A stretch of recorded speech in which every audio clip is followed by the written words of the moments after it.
दोस्तों इस वीडियो में हम फिर से मिस्टर अजय सिंह के पोर्टफोलियो का रिव्यू करने वाले हैं। आप यहाँ पर पढ़ सकते हैं, इन्होंने ये भी लिख कर भेजा है एंड शॉर्ट में मैं आपको बता देता हूँ। पिछली बार भी इन्होंने भेजा था एंड पिछली बार इन्हें 3,000 का लॉस हो रहा था। अगर आपने सारी वीडियोस देखी है हमारी तो सो फिर वो 3K का लॉस हो रहा था और अभी 30,000 का प्रॉफिट हो रहा है। सो अभी इन्हें आने वाले 6 से 7 साल तक इन्वेस्टेड रहना है एंड 50,000 भी अभी आने वाले टाइम में इन्हें मार्केट में इन्वेस्ट करना है।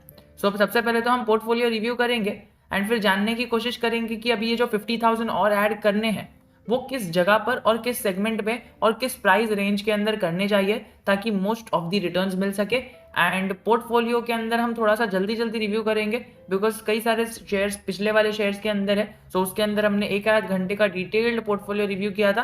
अगर आपको एकदम डिटेल में चाहिए वो वीडियो देख लो, वरना ये वीडियो थोड़ा सा फास्ट होगा। सो दोस्तों हमारे पोर्टफोलियो का सबसे पहला स्टॉक है टाटा मोटर्स। अगेन कहना चाहूंगा कि अगर आपका विजन 7 to 8 ईयर्स का है definitely Tata Power will be a best pick, क्योंकि टाटा मोटर्स के अंदर आपको अभी 64% का ग्रोथ देखने मिल रहा है। आने वाले टाइम में टाटा मोटर्स और Hyundai and Maruti Suzuki, Ashok Leyland, ये सारे स्टॉक्स में से कोई एक स्टॉक आपको बहुत ज़्यादा बड़ा मल्टीबैगर बना के दे सकता है एंड बाकी सारे स्टॉक्स भी अच्छे खासे ग्रो होंगे। अगर आप इन जनरल ये पूरे सेक्टर का पकड़ो तो ये पूरे सेक्टर में कोई भी एक टाटा मोटर भी पकड़ लो या फिर कोई भी एक स्टॉक पकड़ लो जो मल्टीबैगर बनेगा वो बहुत ज़्यादा रिटर्न्स दे देगा। बट जो मल्टीबैगर नहीं भी बनेंगे वो भी आपको एनुअल CAGR 40 to 50% का CAGR से ग्रोथ दिखा सकते हैं। बिकॉज आप 7 to 8 ईयर्स के लिए इन्वेस्टेड हो, इसीलिए मैंने कहा कि आप इसके अंदर इन्वेस्टमेंट रखो एंड आई गारंटी यू कि 7 to 8 ईयर्स होने के बाद आपको इतने सारे रिटर्न्स मिल जाएंगे इससे कि फिर बाद में आप पूरा पैसा निकाल भी नहीं पाओगे। आपको लगेगा ही नहीं कि मैं इससे पैसा निकालूं और आप इसके अंदर पैसा रहने ही दोगे। आई एम गारंटीइंग यू आपको टाटा मोटर्स से तो डेफिनेटली अच्छे रिटर्न्स मिलने वाले हैं एंड अभी Q3 भी आएगा तो उसके अंदर टाटा पंच जो है उसके रिजल्ट भी बहुत अच्छे आने वाले हैं। सो आपको ये 64% से ज़्यादा ही रिटर्न मिलेंगे एंड बहुत अच्छा हुआ मुझे देख कर कि आपके पास टाटा मोटर्स भी है, आपको एक अच्छा खासा प्रॉफिट हुआ होगा। कमेंट सेक्शन में बताना कि उस टाइम पर खुशी कैसी मिली होगी जब टाटा मोटर्स एकदम आगे भागा होगा। एंड एक कौन बताऊंगा मैं आपको लास्ट में, तो वो भी देख लेना, सुन लेना कि वो कौन क्या है। एंड अगर हम बात करें सेकेंड चीज़ की तो वो ट्राइडेंट है। Tata Motors definitely you can continue in the stock for 7 to 8 years. That is a good pick and the best pick in fact I can say बहुत अच्छी पिक है, आप डेफिनेटली इसके अंदर कंटिन्यू कर सकते हो। Next share is our Trident Limited में आपको ऑलरेडी 113% का जो प्रॉफिट है वो हो रहा है एंड जो आपने इन्वेस्टमेंट किया है वो 8,255 क्या किया है। पिछली बार शायद मैंने कहा था कि इसके अंदर ज़्यादा इन्वेस्टमेंट मत करना, खाली ट्राइडेंट के लिए नहीं कहा था बट इन जनरल जो स्टॉक्स है जो small cap and mid cap और पेनी स्टॉक्स है उसके अंदर लिमिटेड कैपिटल ही इन्वेस्ट करना रहता है एंड आपने ट्राइडेंट के अंदर एकदम स्ट्रेटेजिकली इन्वेस्टमेंट किया and Tata Motors being a good stock around जिसका मार्केट कैपिटलाइजेशन 1 लाख करोड़ के आसपास का है। सो उसके अंदर आपने 3,000 का इन्वेस्टमेंट किया, थोड़ा सा आपने टाटा मोटर्स के अंदर कम किया है बट स्टिल टाटा मोटर्स के अंदर आपको 64% का प्रॉफिट हो रहा है। दैट इज गुड, क्योंकि देखिए आपने जो इन्वेस्टमेंट किया है उसके अकॉर्डिंग आपको प्रॉफिट बहुत अच्छी तरह से हो रहा है। दैट आई कैन से कि आपको प्रॉफिट बड़ा अच्छा हो रहा है, चाहे आप ट्राइडेंट ले लो या टाटा मोटर्स ले लो। ट्राइडेंट में आपने ज़्यादा इन्वेस्टमेंट किया है एंड ज़्यादा रिटर्न्स भी मिल रहे हैं, टाटा मोटर्स में कम इन्वेस्टमेंट किया है एंड कम रिटर्न्स मिल रहे हैं as compare to Trident. But I am guaranteeing you long term में टाटा मोटर्स आपको ज़्यादा प्रॉफिट देगा। और अभी ऐसा नहीं कि ट्राइडेंट सेल करके टाटा मोटर्स ले लो, it is just my thinking और एंडिंग में मैं बताऊंगा कि आपके 50,000 को कहाँ पर इन्वेस्ट करना है। तो चलिए वीडियो में थोड़ा सा आगे बढ़ते हैं। आगे अगर हम बात करें एमटार टेक, दोस्तों अभी ही अगर आप बात करो फ्राइडे के दिन आपको पता होगा पीएम मोदी की स्पीच थी। सो पीएम जी ने क्या कहा था कि हमें इंडिया के अंदर प्रोडक्शन करना है and made in India products बनाने हैं and this time the main focus is on the defence sector.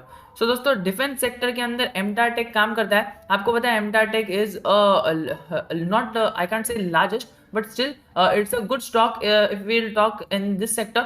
आपको बहुत अच्छा स्टॉक मिल जाएगा। एमटार टेक अभी अभी लिस्ट हुई है, कंपनी बहुत अच्छा प्रॉफिट भी बनाकर दे चुकी है एंड आने वाले 1 साल या फिर 2 साल इसके इस शेयर के अंदर भी लोगों की नज़र होगी।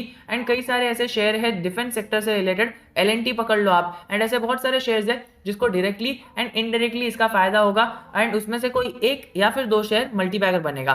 एंड क्या वो आगे एमटार होगा, नो वन नोस, क्योंकि हर एक शेयर एक से बढ़कर एक है। आने वाले टाइम में हमें पता चलेगा कि कौन सा शेयर है, तब तक के लिए हमें वेट करना होगा। 5700 का इन्वेस्टमेंट किया, स्ट्रेटेजिकली प्लान किया है, ठीक है, इसके अंदर कंटिन्यू करके चल सकते हो। आगे है नौकरी का एक शेयर लिया है, 6000 का इन्वेस्टमेंट है, 8% का प्रॉफिट है, लॉन्ग टर्म के लिए रखना है तो नौकरी is a good stock for you, नौकरी को आप रख सकते हो, अच्छा स्टॉक है, लॉन्ग टर्म में आपको अच्छा वेल्थ क्रिएट करके देगा। नौकरी के अंदर देखिए नौकरी क्या करता है, ये कई सारे स्टार्टअप्स के अंदर इन्वेस्टमेंट करता है। अब अगर आप नौकरी के अंदर ही इन्वेस्टमेंट कर दोगे, इसका मतलब आपका ये जो 6000 है ना, ये अलग अलग जगह पर थोड़ा थोड़ा 10-10 पैसा या 11-12-13 रुपए कर करके छोटे छोटे स्टार्टअप्स के अंदर, बड़े बड़े स्टार्टअप्स के अंदर चले गया है। तो एक तरह से आप सोल ओनर, स्ट्रेटेजिक ओनर बन गए हो बहुत सारी कंपनीज के। तो दोस्तों यहाँ पर जब भी लॉन्ग टर्म वेल्थ आएगी ना ये नौकरी को, तो नौकरी की पैसिव इनकम ही, उसकी जो कंसोलिडेटरी रेवेन्यू है उसके अंदर जो अदर इनकम है, वो अदर इनकम ही इतनी ज्यादा आ जाती है कि नौकरी का जो ओरिजिनल वर्क है वो किधर हट जाता है। Definitely Naukri is a good pick for you, 8% की तेजी है, लेकिन आने वाले टाइम में नौकरी भी आने वाले टाइम में अच्छा प्रूव कर सकती है। मैंने पोर्टफोलियो रिव्यू चालू करने से पहले एक बार पोर्टफोलियो को रीड किया, मैंने देखा आपने हर एक अच्छे स्टॉक्स पिकअप करके रखे, एंड आपने वो जो कौन बताया था ना मैंने टाटा मोटर्स से रिलेटेड, वो लास्ट में बताऊंगा, लेकिन आपने बहुत अच्छे स्टॉक्स पिकअप करके रखे। सो अभी मुझे मन नहीं कर रहा है कि मैं आपको कौन सा स्टॉक हटाने बोलूं, बट स्टिल वो तो करना तो पड़ेगा, तो वो कौन के बारे में लास्ट में डिस्कशन करेंगे। बट अभी बात करते हैं पॉलीकैब से रिलेटेड। पॉलीकैब आपको पता है, पॉलीकैब इंडिया अभी अभी मिड कैप बनी है, अभी नहीं थोड़ा टाइम हुआ मिड कैप बनते हुए। ये केबल्स की कल ही हमने बात किया था पिछले वीडियोस के अंदर कि पॉलीकैब इंडिया की लीडिंग मैन्युफैक्चरर है, केबल्स एंड वायर्स एंड कई सारे फैन स्विचेस, और वो जो गीजर वाले स्विचेस रहते हैं ना, लाइट वाले रहते हैं, वो सोलर इन्वर्टर्स रहते हैं, उसके अंदर भी पॉलीकैब का एक बहुत बड़ा शेयर है। सोलार इन्वर्टर्स के अंदर पॉलीकैब का एक बहुत बड़ा शेयर है। पूरे इन्वर्टर्स तो नहीं बनाती है, लेकिन एक पार्ट ऑफ इन्वर्टर्स पॉलीकैब बना देती है। एंड पॉलीकैब भी it is a good for long term, good stock for long term. 7000 का इन्वेस्टमेंट है, 5% का प्रॉफिट है, कंटिन्यू करके डेफिनेटली चल सकते हो। रिलैक्सो अगेन आपने रिलैक्सो के अंदर अच्छा सा स्टेक रख के रखा है, 7000 का इन्वेस्टमेंट अगेन इसके अंदर किया है। रिलैक्सो भी आने वाले टाइम के अंदर अच्छा बढ़ सकता है, इसके अंदर भी 14% का इन्वेस्टमेंट है, अच्छा है। रिलैक्सो आपको पता है अभी सेक्टर लीडर बन चुका है, सेक्टर लीडर का ताज पहने हुए हमारे इंडिया का नंबर 1 एंड द लार्जेस्ट है, बाटा से भी बड़ा हो चुका है। रिलैक्सो अभी लार्जेस्ट फुटवेयर मैन्युफैक्चरर है, जिसका शूज और स्लीपर्स और बहुत सारी चीजें इंदर बिक जाती है। बहामास और फ्लाइट भी इसी की एक सब्सिडरी है, सो इसको आप कंसिडर करके चल सकते हो। Relaxo has 3 major subsidiaries, Sparx, Flite and Bahamas. So ये आपको पता होना चाहिए as a Relaxo share holder. अगर हम बात करें टाटा कंज्यूमर्स, तो टाटा कंज्यूमर्स के अंदर भी आपने इन्वेस्टमेंट करके रखा है। टाटा कंज्यूमर्स के अंदर 5% का प्रॉफिट हो रहा है, 4000 का इन्होंने इन्वेस्टमेंट किया है आपने, और एवरेज प्राइस भी 800 की है, और अभी जो शेयर की करंट वैल्यू चल रही है वो 850 की चल रही है, एंड आपको यहाँ पर 5% का प्रॉफिट भी हो रहा है, कंटिन्यू करके डेफिनेटली चल सकते हो।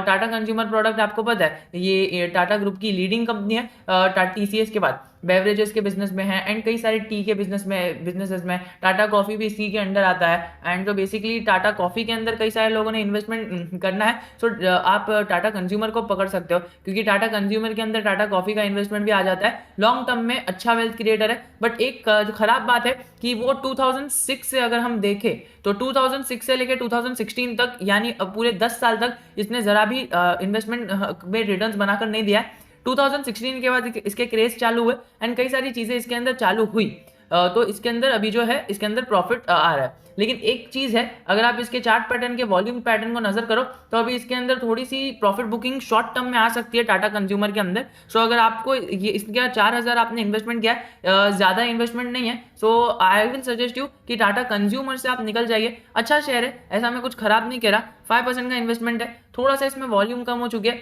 जिस प्रकार से वॉल्यूम बनी थी इसको ऊपर लेके जाने के लिए, उस प्रकार से अभी वॉल्यूम नहीं बनी है, एंड कई सारी अच्छी चीज है दोस्तों। सेक्टर लीडर भी है, टी इंडस्ट्री के अंदर सेक्टर लीडर है, प्लांटेशन प्रोडक्ट्स के अंदर सेक्टर लीडर है, और उसके नीचे टाटा कॉफी आता है, रोजेल इंडिया आता है, फिर जय श्री टी आता है, तो ये सारे स्टॉक्स इसके नीचे आते हैं। बट स्टिल और रेवेन्यू भी बढ़े जा रहा है, ऐसा नहीं कि रेवेन्यू भी कम हो रहा है, लेकिन आई पर्सनली थिंक कि आपको टाटा कंज्यूमर से एग्जिट ले लेना चाहिए। और अभी वो जो मैं कौन की बात कर रहा था वो मैं अभी बता देता हूँ। Already you have a very diversified portfolio. अगर हम बात करें, मैंने आपका पोर्टफोलियो चेक किया, आपने 28 होल्डिंग्स लेकर रखी है। अब जो दोस्तों देखो 28 होल्डिंग्स ठीक है आपने ली है, लेकिन वो बहुत ज्यादा डाइवर्सिफिकेशन, ओवर डाइवर्सिफिकेशन हो जाता है, एंड ओवर डाइवर्सिफिकेशन की वजह से क्या होता है, आधे स्टॉक्स कभी ऊपर जा रहे तो आधे स्टॉक्स कभी नीचे आ रहे, सो आपको इनडायरेक्टली आपको ज्यादा प्रॉफिट नहीं होता है। तो निफ्टी के अंदर कैसा 50 स्टॉक्स है, सो वो 50 स्टॉक्स की वजह से निफ्टी आपको 20% का रिटर्न देता है। अगर निफ्टी में 50 स्टॉक्स नहीं होते, अगर निफ्टी में कम स्टॉक्स होते, तो वो 20% से ज्यादा का ही रिटर्न दे देता। तो ये बात आपको ध्यान में रखनी है कि निफ्टी जैसा एकदम ओवर डाइवर्सिफिकेशन आपको नहीं करना है। मतलब निफ्टी तो टॉप 50 कंपनीज है, तो वो ओवर डाइवर्सिफाइड नहीं है, जनरली 50 है। अगर आप अपने पोर्टफोलियो का देखो तो आइडियली 20 होना चाहिए, और अगर 20 से और कम रहा तो ज्यादा आपको रिटर्न्स मिल सकते हैं। आप ये याद रख लेना, जितने कम स्टॉक्स रहेंगे उतना ज्यादा आपको रिटर्न मिलने के चांसेस बढ़ जाएंगे। मैं आपको एक लाइव एग्जांपल दे देता हूँ, Bajaj finance and Bajaj Finserv. थोड़ा सा एकदम शॉर्ट एग्जांपल है। बजाज फाइनेंस क्या है? Bajaj finance totally based on finance है, एंड बजाज फिनसर्व के बड़ी कंपनी है, ठीक है। तो आप ये नोट करके चल सकते हो, बजाज फिनसर्व ये एक बड़ी कंपनी है। बजाज फिनसर्व के अंदर ही आप एकदम नोट करके चलना, बजाज फिनसर्व के अंदर बजाज फाइनेंस आता है। तो बजाज फाइनेंस एक तरह से छोटा है और बजाज फिनसर्व बड़ा है, ठीक है। बजाज फिनसर्व के शरण के अंदर बजाज फाइनेंस आता है। बट आज आप Bajaj finance versus Bajaj Finserv देखोगे, बजाज फाइनेंस का चार्ट एकदम ऊंचा है और बजाज फिनसर्व का चार्ट एकदम नीचे है। और बजाज फाइनेंस वहीं पर उसने चार्ट तो ज्यादा दिया ही है, वहीं पर उसने रिटर्न्स भी ज्यादा दिया है, एंड सेक्टर लीडर का खिताब बजाज फाइनेंस के पास है। लेकिन हमें पता है कि बजाज फाइनेंस एक छोटी कंपनी है एंड बजाज फिनसर्व के अंडर आती है। ये बजाज फिनसर्व है एंड ये उसके अंदर बजाज फाइनेंस आती है। लेकिन फिर भी बजाज फिनसर्व से ज्यादा रिटर्न्स क्यों दिया है? क्योंकि वो खाली फोकस करता है फाइनेंस के अंदर, उसका खाली एक ही काम है फाइनेंस के अंदर। क्या हुआ था? बजाज फिनसर्व है, बजाज फिनसर्व के अंदर ये म्यूचुअल फंड्स एंड कई सारी चीजें हैं इन्वेस्टमेंट से रिलेटेड, बहुत सारी चीजें उसके अंदर है। ये एक ये हो गया, एंड दो तीन चीजें हैं जो इन्हें बनाती है। अगर आप बात करो तो वो सारी चीजें, 2 से 3 चीजें करंटली मुझे रिमाइंड नहीं हो रहा है, एंड जब भी होगा तो आप जाके इसका बिजनेस देख लेना, एंड आप देख लेना कि बजाज फाइनेंस क्या करती है, एंड आपको पता चल जाएगा कि बजाज फाइनेंस के अंदर, बजाज फिनसर्व के अंदर बजाज फाइनेंस आती है। एंड अगर आप ये देखो तो आपको मैं थोड़ा सा पॉज करके बता देता हूँ।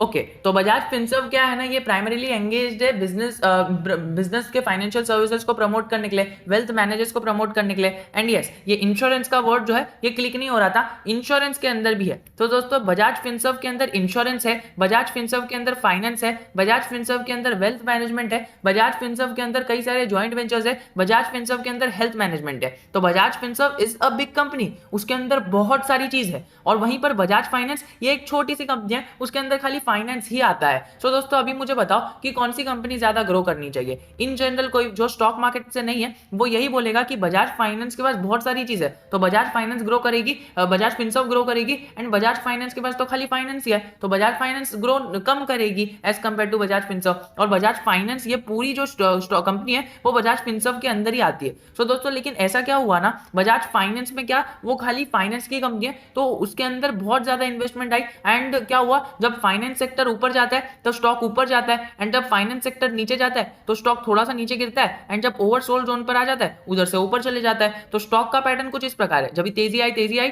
फिर अगर कभी गिरावट आ गई उसके स्टॉक के अंदर तो वो गिरता है, फिर ओवरसोल्ड जोन के अंदर जाकर वापस उठ जाता है। So this is the chart pattern of the stock. But अगर बजाज फिनसर्व की बात करें तो बजाज फिनसर्व के अंदर क्या होता है ना, बजाज फिनसर्व जब भी ऊपर जाता है, अगर सारे सेक्टर के अंदर तेजी आ रही है तब स्टॉक ऊपर जाएगा, बट अगर आधे सेक्टर के अंदर तेजी नहीं आ रही है और आधे सेक्टर के अंदर तेजी आ रही है तो स्टॉक ऐसा साइडवेज हो जाएगा। और अगर थोड़े ज्यादा सेक्टर के अंदर तेजी आ रही है, फॉर एग्जांपल 5 सेक्टर के अंदर वो काम करता है, 3 सेक्टर के अंदर तेजी आ रही है और 2 सेक्टर के अंदर तेजी नहीं आ रही है, तो जो 3 सेक्टर के अंदर तेजी आ रही है तो स्टॉक थोड़ा सा ऊपर बढ़ेगा। तो जितना परसेंटेज ऑफ द वर्क ज्यादा बढ़ेगा उतना ज्यादा स्टॉक बढ़ेगा। एंड देखिए हमेशा ऐसे ही होता है, हमेशा ऐसा नहीं होता है कि हर एक स्टॉक ऊपर जाए, और हमेशा ऐसा नहीं होता है कि हर एक स्टॉक नीचे जाए। तो क्या होता है, आधे स्टॉक्स ऊपर जा रहे हैं, आधे स्टॉक्स नीचे जा रहे हैं, जिसकी वजह से उसकी परफॉर्मेंस स्लो डाउन हो जाती है। तो वहीं पर अगर आप ज्यादा स्टॉक्स रखोगे तो उसके अंदर से आधे स्टॉक्स ऊपर जाएंगे एंड आधे स्टॉक्स नीचे जाएंगे। अगर आपने इसके पिछले वाला जो पोर्टफोलियो रिव्यू का वीडियो देखा होगा तो आपको पता होगा कि आपने उसके अंदर नीचे कमेंट भी किया था।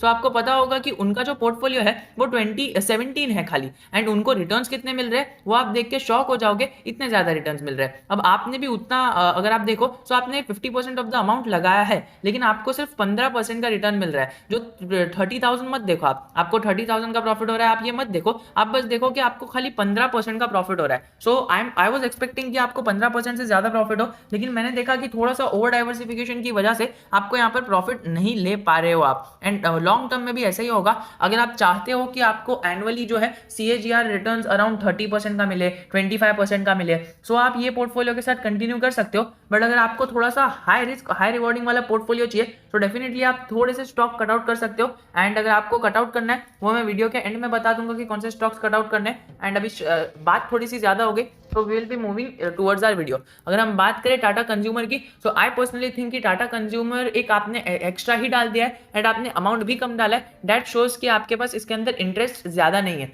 सो आई विल टेल यू कि Tata consumer being a good stock, आप इसके अंदर से एग्जिट ले सकते हो क्योंकि हमें पोर्टफोलियो शेल आउट करना है। अगर हम बात करें आने वाले शेयर की, तो आने वाला शेयर आपने जो इन्वेस्टमेंट किया है CAMS कैम्स किया है। तो दोस्तों कैम्स के बारे में एक एडवाइस और एक आप इंट्रोडक्शन कहना दे सकते हो। इंट्रोडक्शन क्या है कि असेट मैनेजमेंट कंपनी है basically, and I personally think कि असेट मैनेजमेंट कंपनी और ये जो CDSL है, ये दोनों स्टॉक के बारे में बात करेंगे। CDSL भी एक तरह से स्टॉक मार्केट से रिलेटेड है एंड कैम्स भी एक तरह से स्टॉक मार्केट और फाइनेंस से रिलेटेड है। तो दोस्तों क्या है ना, ये दोनों शेयर है ना एकदम लॉन्ग टर्म के लिए है। यानी अगर आपने अपनी एज 32 बताई है, सो आपके जो बच्चे हैं वो बड़े हो जाएंगे ना, तब जाके आपके बच्चों को काम आएगा। सो अगर आप ऐसा सोच रहे हो कि मुझे अपने बच्चों के लिए FD करानी है या फिर अपने बच्चों के लिए साइड में पैसा इकट्ठा करना है, सो डेफिनेटली आप कैम्स या फिर CDSL या फिर अभी SBI AMC जब भी मार्केट में आ जाएगी, धमाका आ जाएगा। और हमारा आदित्य बिरला सन लाइफ AMC, सो उसके अंदर किसी के अंदर इन्वेस्टमेंट कर सकते हो एंड आपको प्रॉफिट भी हो सकता है।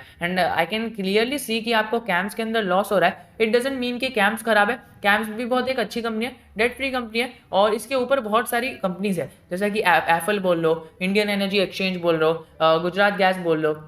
सो आई बेसिकली थिंक कि अगर आपको थोड़ा सा ज़्यादा रिस्क लेना है सो कैम्स के साथ जा सकते हो, वरना अगर आपको थोड़ा सा कम रिस्क लेना है तो डेफिनेटली आप IEX के साथ जा सकते हो। अब मैं आपको ये कहना चाहूँगा कि IEX जो है, IEX कैम्स और CDSL दोनों का जो सेक्टर है वो मिसलेनियस सेक्टर के अंदर आ जाता है। और मिसलेनियस सेक्टर के अंदर बेसिकली बहुत सारी चीज़ें रहती है इनकी कि एक सेपरेट सेक्टर नहीं रहता है। आई विल पर्सनली सजेस्ट कि अगर आपको कैम्स में इन्वेस्टमेंट करना है तो आप पहले ये समझ लीजिए कि आपने कैम्स में इन्वेस्टमेंट क्यों किया है। अगर आपको पता ही नहीं है कि आपने कैम्स में इन्वेस्टमेंट क्यों किया है, so I will suggest you कि आप कैम्स को सेल आउट कर सकते हो। वरना अगर आपको कोई बेसिक रीजन है सो कैम्स को रख सकते हो, और मैं लास्ट में बताऊंगा कि कौन से शेयर को सेल आउट करना है। वरना आपने कैम्स में तो 10,000 की इन्वेस्टमेंट की है, इसीलिए मैं कह रहा हूँ कि आपका शायद कुछ इसमें पर्सनल कनेक्शन होगा, इसीलिए आपने 3 शेयर लेकर 10,000 की इन्वेस्टमेंट की है।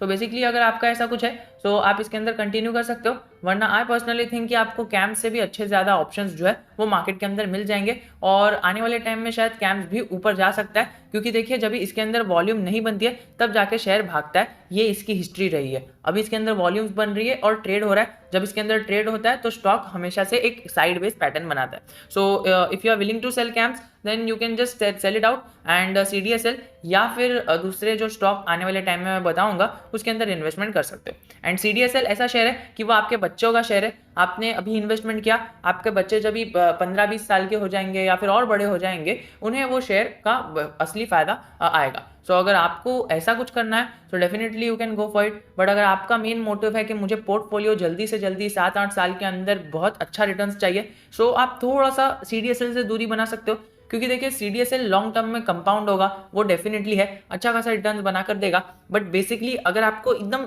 6 to 7 ईयर्स का व्यू है सो CDSL बनाकर तो दे सकता है, लेकिन CDSL कम रिटर्न्स बनाएगा एज कम्पेयर टू अगर आप कोई इलेक्ट्रिक व्हीकल या फिर 5G सेक्टर के अंदर इन्वेस्टमेंट करते हो तो। क्योंकि CDSL आपको पता है ये एक इकलौती डिपॉजिटरी है, एंड आई डोंट थिंक कि डिपॉजिटरी से इतना ज़्यादा पैसा आ सकता है जितना ज़्यादा पैसा व्हीकल्स और 5G सेक्टर को सेल आउट करने में आ सकता है। सो आप CDSL के बारे में भी देख सकते हो, वरना मैं अपने वीडियो के एंड में तो अपना व्यू दूंगा ही। और अभी हम बात करें दीपक नाइट्रेट की। दीपक नाइट्रेट आपको 20% का प्रॉफिट दे रहा है। दीपक नाइट्रेट मैंने कल ही के वीडियो के अंदर डिस्कस किया था, 4 सेगमेंट्स के मेजर सेगमेंट्स के अंदर है और डेट फ्री कंपनी है। एंड इसका जो ऊपर एक बेसिकली पीयर है वो पीयर आरती इंडस्ट्रीज है, एंड आपने आरती इंडस्ट्रीज के अंदर इन्वेस्टमेंट नहीं किया है, अल्काइल अमाइंस के अंदर किया है। So I will suggest you कि आपको दो एक ऑप्शन दे रहा हूँ मैं, दीपक नाइट्रेट और alkyl amines. So Deepak Nitrite versus alkyl amines and versus Laxmi organic. So अगर आपको थोड़ा सा ज़्यादा रिस्क लेना है एंड ज़्यादा रिटर्न्स चाहिए, आई सजेस्ट यू कि आप दीपक नाइट्रेट और ये जो अल्कल अमाइंस है, इन दोनों के बीच में एक आप कंसिडरेशन लेकर आप इसके अंदर लक्ष्मी ऑर्गेनिक के अंदर इन्वेस्टमेंट कर सकते हो। लक्ष्मी ऑर्गेनिक आपको एक अच्छा खासा प्रॉफिट आने वाले टाइम के अंदर बनाकर दे सकता है। वरना अगर हम बात करें खाली इसकी, तो इसके अंदर हमें दिख रहा है कि ये जो स्टॉक है ना, alkyl amines and Deepak nitrate, alkyl amines and Deepak nitrate basically एक ही सेगमेंट के अंदर काम करते हैं। तो इसको आप देखकर चल सकते हो, क्योंकि alkyl amines, Lakshmi chemical and Deepak nitrate दोनों ही एक ही सेगमेंट के अंदर काम करते हैं। मैं आपको एक चीज कहना चाहूंगा, आपने दीपक के अंदर इन्वेस्टमेंट किया, आपने लक्ष्मी के ऑर्गेनिक के अंदर इन्वेस्टमेंट किया और आपने अल्काइल अमाइंस के अंदर इन्वेस्टमेंट किया।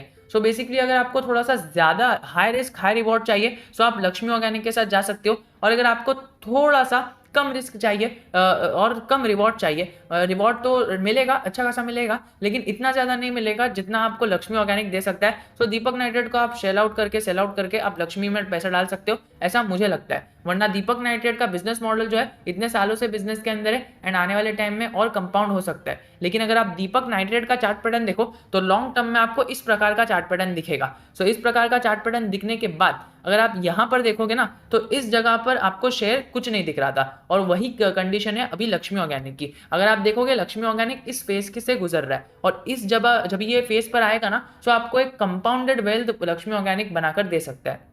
इसीलिए मैं कह रहा हूँ कि अगर आप लक्ष्मी ऑर्गेनिक के अंदर इन्वेस्टमेंट करते हो, सो इस जगह का फायदा, इस लंबे ऐसा एकदम सीधे दिन का फायदा ऐसा भी हो सकता है लक्ष्मी ऑर्गेनिक क्या एक साल तक वो लगातार 5% के अपर सर्किट से पूरा साल चले जाए, ऐसा भी हो सकता है लक्ष्मी ऑर्गेनिक से। सो इसीलिए मैं आपको एज अ सजेशन टाइप कह रहा हूँ कि अगर आपको इसके अंदर इन्वेस्टमेंट करना है, तो आप डेफिनेटली लक्ष्मी ऑर्गेनिक में थोड़ा सा ज्यादा रिस्क लेकर कर सकते हो। वरना दीपक नाइट्रेट भी आपको एकदम अच्छा जो रिटर्न है वो देने के लिए सक्षमता रखता है। दीपक नाइट्रेट में भी आपको 20% का प्रॉफिट हो रहा है। और ये याद रख लेना, अगर आपने दीपक नाइट्रेट को रखा है तो दीपक नाइट्रेट आपको हमेशा हरे निशान में दिखेगा, बट अगर आपने लक्ष्मी ऑर्गेनिक को रखा है तो लक्ष्मी ऑर्गेनिक आपको कभी लाल निशान में दिखेगा तो कभी हरे निशान में दिखेगा। इसका मतलब क्या, लक्ष्मी ऑर्गेनिक कभी 10% नीचे चले जाएगा तो कभी 15% ऊपर चले जाएगा। लेकिन लॉन्ग टर्म का चार्ट पैटर्न देख रहे हो तो लॉन्ग टर्म में तो ऊपर ही जाने की पूरी प्रोबेबिलिटी है। तो इसके अंदर आप अपना रिस्क मैनेज करके चल सकते हो। And I basically don't like this alkyl amine shares. सो